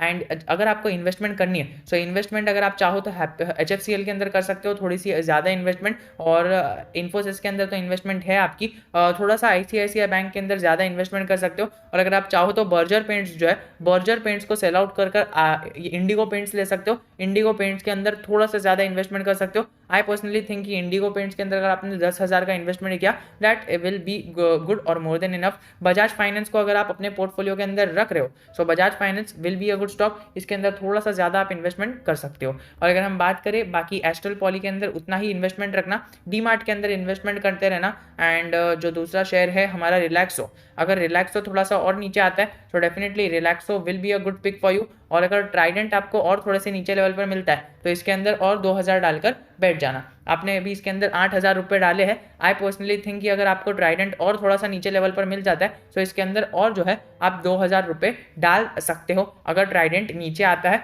अगर अराउंड आपको ये क्वांटिटी अगर आप पकड़ो तो एवरेज प्राइस तो आपने 18 पर खरीदा है, बहुत अच्छा शेयर है। अभी 38 पर वो है शेयर ट्रेड हो रहा है। अगर आपको 35-34 के आसपास मिलता है share, definitely you can just add on the share into your portfolio. 2,000 का इन्वेस्टमेंट ट्राइडेंट के अंदर और करा जा सकता है। और बाकी जो है वो जो 50,000 है उसके अंदर से 2,000 आपने ट्राइडेंट के अंदर डाल दिए। अब बेसिकली मैं समरी बता रहा हूँ वीडियो के एंड के अंदर। समरी ये रहेगी कि ट्राइडेंट के अंदर आप 50,000 से 2,000 का इन्वेस्टमेंट कर सकते हो। जो आपको 50,000 रुपये मार्केट के अंदर और लाने हैं तो अगर आपको ट्राइडेंट निचले लेवल पर मिलता है 2,000 का इन्वेस्टमेंट आप करके चल सकते हो। और अभी आपके पास बचे होंगे 48,000 रुपीज़, जो 48,000 आप साइड में किधर लिख सकते हो, ट्राइडेंट के अंदर 2,000 रुपये चले गए और फिर बाद में आपके पास बचे 48,000 रुपीज़।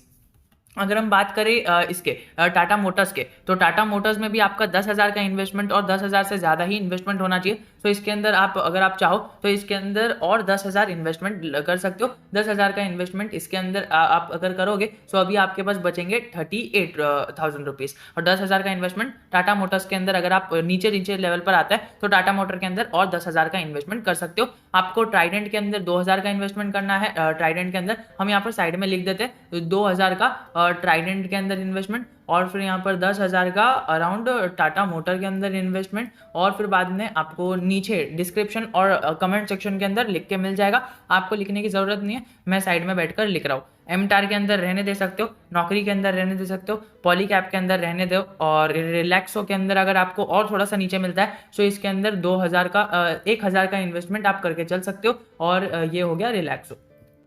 आगे बढ़े, टाटा कंज्यूमर से पैसा निकाल सकते हो।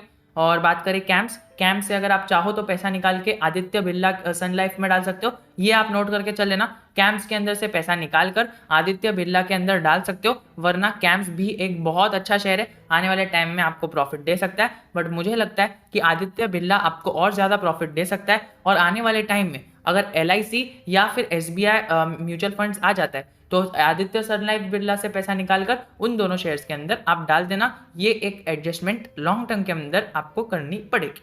सो ये मैं डिस्क्रिप्शन और कमेंट सेक्शन के अंदर नहीं दूंगा, बाकी सारी चीज़ें जो शेल आउट करने की है वो नीचे कमेंट सेक्शन के अंदर मिल जाएगी। चलिए अभी आगे बढ़ते हैं। और आगे अगर हम बात करें CDSL रहने दो, 6,000 का इन्वेस्टमेंट है, रहने दो। दीपक नाइट्रेट अगर आपको हटाना है तो हटा सकते हैं, वरना दीपक नाइट्रेट भी एक बहुत अच्छा शेयर है, आपको आने वाले टाइम के अंदर ये प्रॉफिट दे सकता है। सो इसके अंदर आप कंटिन्यू कर सकते हो, वरना दीपक नाइट्रेट के अंदर आप एग्जिट लेकर अगर आप चाहो तो हमारे दूसरे जो दो स्टॉक्स है उसके अंदर अल्काइल अमाइंस और दूसरे वाले स्टॉक के अंदर इन्वेस्टमेंट थोड़ा थोड़ा कर सकते हो, विच इज लक्ष्मी ऑर्गेनिक। सो इसके अंदर आपने देख लिया।